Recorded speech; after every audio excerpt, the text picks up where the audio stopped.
Imagina que un día alguien te dice que, si abandonas tu casa, cruzas medio mundo y arriesgas tu vida en una guerra lejana, todos tus pecados serán perdonados. No es una película ni una exageración. Eso fue exactamente lo que miles de personas creyeron hace casi 1000 años. Así empiezan las cruzadas. Cuando hoy escuchamos la palabra cruzadas, solemos pensar en caballeros con armaduras, espadas brillantes y guerras religiosas sin sentido. Pero la realidad fue mucho más compleja. Las cruzadas no fueron una sola guerra, ni un solo ejército, ni una idea tan simple como cristianos contra musulmanes. Las cruzadas fueron una serie de expediciones militares impulsadas por la Iglesia, especialmente por el Papa, entre los siglos XI y XIII. Su objetivo principal, al menos en teoría, era recuperar Jerusalén y otros lugares sagrados que estaban bajo control musulmán. Pero decir solo eso es quedarse corto. Jonathan Riley Smith, uno de los grandes historiadores del tema, explica que las cruzadas fueron, ante todo, un fenómeno religioso. Para quienes participaron, no era una guerra cualquiera, era un acto de fe, casi una peregrinación armada. De hecho, muchos cruzados no se veían a sí mismos como soldados, sino como peregrinos. La diferencia era que, en vez de llevar solo un bastón y una mochila, llevaban una espada. Marchaban convencidos de que Dios los había llamado personalmente a esa misión. Aquí aparece un punto clave, la promesa del perdón de los pecados. El Papa Urbano II aseguró que quienes tomaran la cruz y murieran en la expedición obtendrían la salvación eterna. En una época donde el miedo al infierno era real y constante, eso era una oferta imposible de rechazar. Para entender por qué tanta gente aceptó, hay que ponerse en la mentalidad medieval. La religión no era algo privado, era el centro de la vida.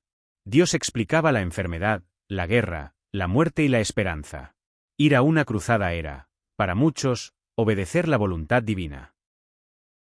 Además, Europa vivía momentos difíciles.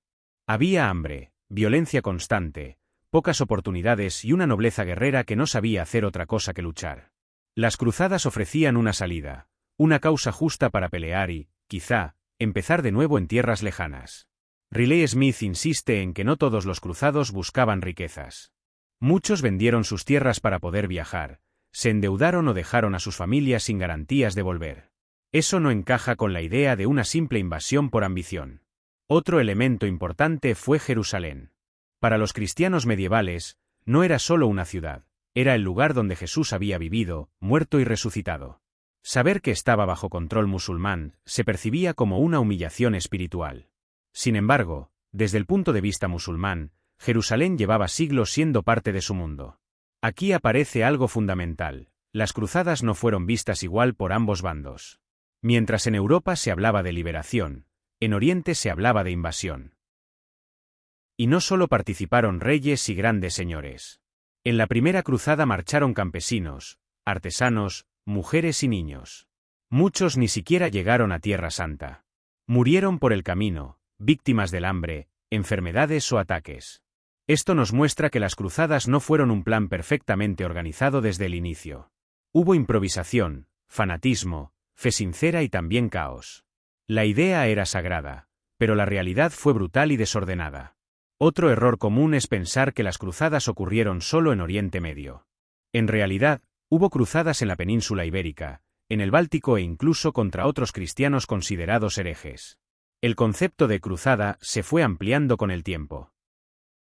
Aquí es donde Riley Smith aporta algo clave. Una cruzada no era solo una guerra, era un voto religioso. El cruzado juraba cumplir la misión, llevaba una cruz cosida en la ropa y quedaba bajo protección directa de la Iglesia. Esa protección incluía privilegios. No podían ser juzgados por tribunales normales. Sus deudas se congelaban y sus familias quedaban bajo amparo eclesiástico. Esto hacía que la decisión de partir fuera aún más atractiva para muchos. Pero no todo fue fe sincera. Con el paso del tiempo, las cruzadas también se mezclaron con intereses políticos, luchas de poder y ambiciones personales. Reyes y nobles aprendieron a usar el discurso religioso para sus propios fines. Por eso, cuando hablamos de cruzadas, no hablamos de un bloque uniforme. Cada cruzada fue distinta, con motivaciones diferentes y resultados muy variados. Algunas fueron consideradas éxitos, otras acabaron en auténticos desastres. Lo importante es entender que las cruzadas nacen de una mezcla explosiva, fe profunda, miedo al castigo eterno, violencia normalizada y una iglesia con enorme poder. Ese cóctel explica por qué miles de personas estuvieron dispuestas a morir tan lejos de casa. Y aquí surge la gran pregunta: si la idea era tan sagrada y la causa tan justa para quienes participaron, ¿por qué las cruzadas dejaron tras de sí tanta sangre, odio y consecuencias que todavía se sienten hoy? Para entender cómo empezó todo de verdad, tenemos que viajar al año 1095. Europa no estaba en calma. Había guerras constantes entre nobles, saqueos y una violencia que parecía no tener freno. La Iglesia llevaba tiempo buscando una forma de canalizar esa agresividad, y entonces llegó el momento clave. Ese momento fue el Concilio de Clermont, en Francia. Allí, el Papa Urbano II dio uno de los discursos más influyentes de toda la Edad Media. No habló como un político frío, habló como un líder espiritual convencido de que Dios le había dado una misión clara. Urbano II contó historias de supuestos abusos contra peregrinos cristianos en Tierra Santa. Habló de iglesias profanadas y de la necesidad urgente de ayudar a los cristianos orientales. Todo estaba diseñado para provocar una reacción emocional fuerte. Y funcionó. Cuando el Papa pidió que tomaran las armas para liberar Jerusalén, la multitud estalló en gritos de «Dios lo quiere». Ese grito se convertiría en el lema no oficial de las cruzadas. Para muchos, no había dudas, era una orden divina. Jonathan Riley Smith explica que este llamado no fue percibido como una obligación, sino como una oportunidad espiritual. Nadie estaba forzado, pero quien aceptaba sentía que había sido elegido. Eso hizo que la respuesta fuera masiva y sorprendente. Lo más impactante es que no solo respondieron caballeros entrenados. Campesinos sin experiencia militar, ancianos, mujeres y jóvenes se unieron al movimiento. Algunos ni siquiera sabían exactamente dónde estaba Jerusalén, pero confiaban en que Dios los guiaría. Así nació lo que hoy conocemos como la Cruzada Popular. Fue una marea humana desorganizada, impulsada por la fe y liderada por predicadores carismáticos. El problema es que esta gente no estaba preparada para una guerra tan brutal. Durante el camino, muchos cruzados cometieron atrocidades, incluso antes de llegar a Oriente. En varias ciudades europeas se produjeron ataques contra comunidades judías, algo que muestra cómo el fanatismo se descontroló muy pronto. Estas matanzas no eran parte oficial del plan del Papa, pero ocurrieron igual. Y aquí vemos una contradicción clave, una guerra supuestamente santa que empezó dejando sangre inocente en el propio suelo cristiano. Mientras tanto, los ejércitos nobles avanzaban de forma más organizada. Grandes señores feudales reunieron tropas, pactaron rutas y se prepararon para lo que sería una de las campañas más duras de la historia medieval. El viaje fue una pesadilla. Hambre, enfermedades, traiciones y conflictos internos desgastaron a los cruzados antes de llegar a su destino. Muchos murieron sin ver jamás Jerusalén, lo que demuestra lo extremo de aquel compromiso religioso. Cuando finalmente llegaron a Tierra Santa, el choque cultural fue brutal. Para los musulmanes, estos ejércitos no eran peregrinos, sino invasores violentos. No entendían su fanatismo ni su obsesión con Jerusalén. En 1099, los cruzados tomaron Jerusalén. Y aquí la historia se vuelve especialmente oscura. Tras la conquista, se produjo una masacre que afectó a musulmanes y judíos por igual. Las crónicas hablan de calles cubiertas de sangre. Para los cruzados, aquello fue visto como un castigo divino contra los enemigos de Dios. Para el mundo musulmán, fue una herida profunda que nunca se olvidó. Este momento marcaría siglos de resentimiento y desconfianza. Aún así, en Europa la noticia se celebró como un milagro. La primera cruzada había triunfado contra todo pronóstico. Se crearon estados cruzados y muchos pensaron que Dios estaba claramente de su lado. Pero ese éxito plantó una semilla peligrosa. Si una cruzada había funcionado, ¿por qué no repetirla?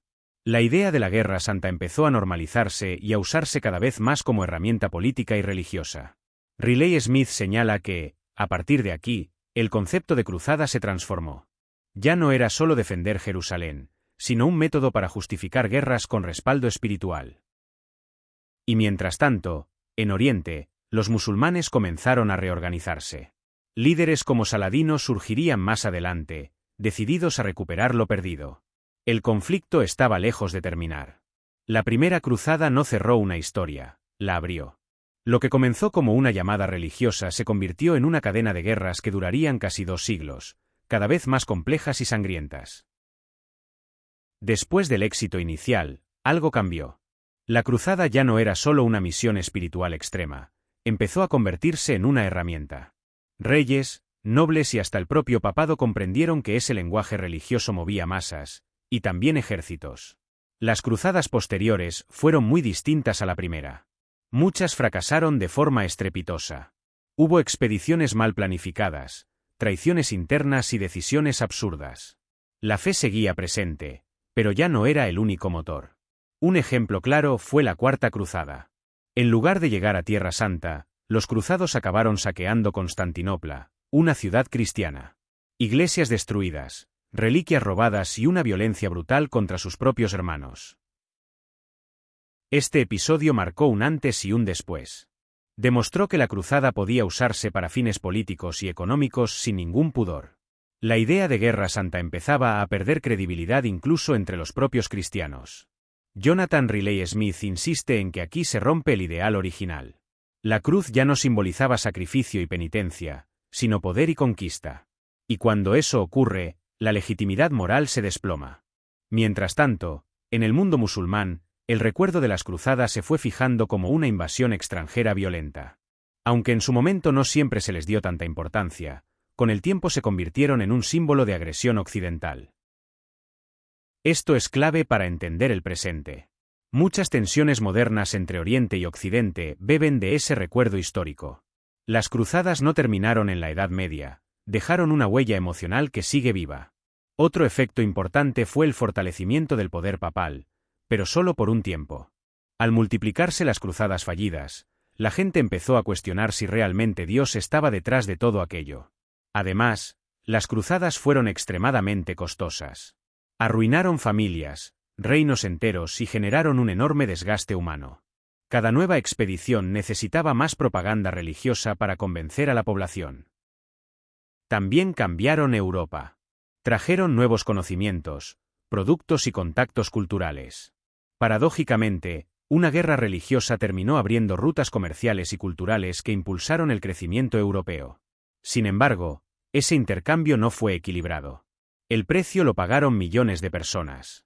Ciudades destruidas, poblaciones desplazadas y una normalización de la violencia justificada por Dios. Riley Smith subraya algo importante: juzgar las cruzadas solo como fanatismo sería un error. Pero idealizarlas también lo es.